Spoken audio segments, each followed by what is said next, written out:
Hi friends, எல்லோரும் எப்படி இருக்கீங்க? இன்றைக்கி நம்ம வீட்டில் பூஜைக்கெல்லாம் யூஸ் பண்ணக்கூடிய அந்த பூ மாலை இதெல்லாம் இருக்குது பார்த்தீங்களா? இது எல்லாத்தையும் வச்சு நம்ம வீட்டிலேயே எப்படி சாம்பிராணி செய்யலாம் அப்படிங்கிறது தாங்க பார்க்க போகிறோம். இதுக்கு நான் ஃபஸ்ட்டு ஒரு கொத்து காஞ்ச வேப்பிலை எடுத்துக்கிறேங்க. நம்ம வீட்டில் சாமிக்கு போடுற பூ வந்து என்னதான் காஞ்சிருந்தாலுமே அது வந்து ஃபுல்லாக ட்ரை ஆகிருக்காதுங்க. அதனால் அதை எடுத்து நம்ம இன்னொரு 2-3 டேஸ் வந்து நல்லா காய வைக்கணும். எப்படின்னா இப்படி கையில் எடுக்கக்குள்ளேயே அப்படியே மொளன்னு நுணுங்குற அளவுக்கு இருக்கணுங்க. நான் இன்றைக்கி வந்து அந்த மாலையில் இருக்க அந்த க்ரீன் கலர் லீஃப் எல்லாம் வச்சு கட்டுவாங்க பார்த்தீங்களா, அதெல்லாம் எதுவும் எடுக்கல. அதில் இருக்க செவ்வந்தி பூவும் ரோஜா பூவை மட்டும் எடுத்துருக்குறாங்க.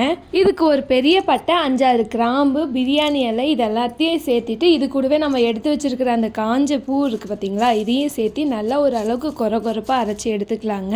அரைச்சதை ஒரு தட்டுக்கு மாற்றிட்டு இன்னும் இருக்கிற அந்த ரோஜா பூவோடு சேர்த்து கொஞ்சம் காஞ்ச இந்த வேப்பிலை எடுத்து வச்சிருக்கேன்னு சொன்னேன் இல்லைங்களா, இதையும் போட்டு நம்ம நல்லா அரைச்சிக்கலாங்க. இது கூடவே நம்ம கொஞ்சம் தேங்காய் நாரையும் எடுத்து நல்லா மிக்ஸி ஜாரில் போட்டு ஃபைனாக அரைச்சி எடுத்துக்கலாங்க. இப்போ நம்ம எல்லாத்தையும் அரைச்சி எடுத்துட்டோம். இப்போ வந்து வாசனைக்காக கொஞ்சமா இது கூட ஜவ்வாது சேர்த்துக்கிறோங்க. இது கூடவே ஒரு 5-6 கற்பூரத்தை எடுத்து நல்லா நுணுக்கி விட்டு இதோட சேர்த்து நல்லா மிக்ஸ் பண்ணி விட்டுக்கலாங்க.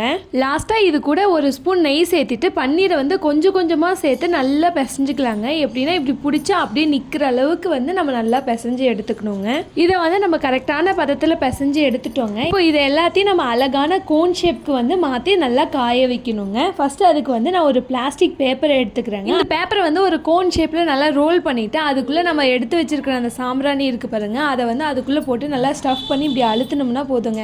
அவ்வளோ ஜஸ்ட் ரிலீஸ் பண்ணோம்னா நம்மளுக்கு சூப்பரான கோன் ஷேப்பில் வந்து சாம்பிராணி ரெடி ஆகிடுங்க. இதுக்கு வந்து நான் குட்டீஸாக ஒரு ½ சர்க்கிள், அதாவது அரை வட்ட சைஸில் வந்து நான் இந்த பிளாஸ்டிக் பேப்பர் எடுத்திருக்கேன். அப்போ தான் நம்மளுக்கு வந்து அந்த கோன் ஷேப் பண்ணுறதுக்கு ரொம்ப ஈஸியாக இருக்குங்க. இதை வந்து நம்ம கையிலேயே பிள்ளையார் மாதிரி கூட பிடிக்கலாங்க. ஆனால் கையிலேயே பிள்ளையார் மாதிரி பிடிச்சோம்னா அந்த அடியில் சுற்றி அந்த சர்க்கிளாக இருக்குது பார்த்தீங்களா, அது வந்து பர்ஃபெக்டாக வர மாட்டேங்குதுங்க. ஸோ அதனால தான் நம்ம இந்த மாதிரி கோன் மாதிரி ஒரு பேப்பர் கட் பண்ணி அதில் பண்ணோம்னா ரொம்ப பர்ஃபெக்டாக ஈஸியாகவும் இருக்கும். இப்போ வந்து நம்ம எல்லா கோனும் செஞ்சு முடிச்சிட்டோம். இதை வந்து மொட்டை மாடியில் வெயிலில் எடுத்துகிட்டு போய் வச்சு ஒரு 2 டேஸ் வந்து நல்ல வெயிலில் காஞ்சதுன்னா போதும். இப்போ இதை வந்து நம்ம 2 நாள் நல்லா வெயிலில் காய வச்சு எடுத்துகிட்டு வந்துட்டோங்க. இதை வந்து இன்றைக்கி நம்ம சாமிக்கு முன்னாடி நம்ம பற்றி வைக்கலாம். சாம்பிராணி பொறுத்த வரைக்கும் ஃபுல்லாக நல்லா காஞ்சிருக்கணுங்க. காஞ்சால் மட்டும்தான் வந்து அதோட வாசனை வந்து ஃபுல்லாக நல்லா கமகமன்னு வரும். அது மட்டும் இல்லாமல் அப்போ தான் பற்ற வைக்கவும் முடியுங்க. நம்ம பூஜைக்கு வச்சுட்டு தூக்கி போடுற அந்த காஞ்ச பூவை வச்சு இந்த மாதிரி வாசனையான சாம்பிராணியை வந்து நீங்களும் உங்கள் வீட்டில் செஞ்சு பார்க்கலாங்க. இந்த வீடியோ உங்களுக்கு யூஸ்ஃபுல்லாக இருக்கும்னு நினைக்கிறேன். பிடிச்சிருந்தா ஒரு லைக் பண்ணுங்கள். தேங்க்யூ ஃபார் வாட்சிங் வீடியோ.